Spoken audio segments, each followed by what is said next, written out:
নমস্কার, জয় মা তারা। আমি ডক্টর সৌমেন চক্রবর্তী নিয়ে এসেছি আপনাদের জন্য বিশেষ কিছু টোটকা। ভুল করেও 4টে জিনিস শনিবারের দিনকে কিন্তু কিনবেন না। কারণ আপনারা টাকা পয়সা ইনকাম করছেন তো বটে, কিন্তু টাকা পয়সা ধরে রাখতে পারছেন না। প্রচুর ঋণগ্রস্ত হয়ে যাচ্ছেন। বিভিন্ন দিক থেকে বিভিন্ন কারণে আপনারা কিন্তু ঋণ হচ্ছেন। কারণটা হচ্ছে আপনারা জীবনে এমন কিছু ছোট ছোট ভুল করছেন, যার জন্য এই ঋণের সম্মুখীন হতে হচ্ছে।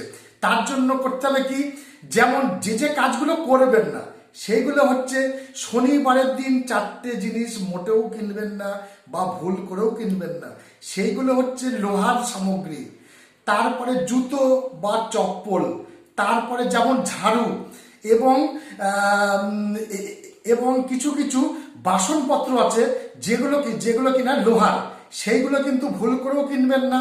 সেইগুলো যদি কেনেন, দিনকে দিন আপনারা কিন্তু দারিদ্রতার দিকেই কিন্তু পা বাড়াবেন এবং আপনারা ঋণগ্রস্ত হয়ে পড়বেন।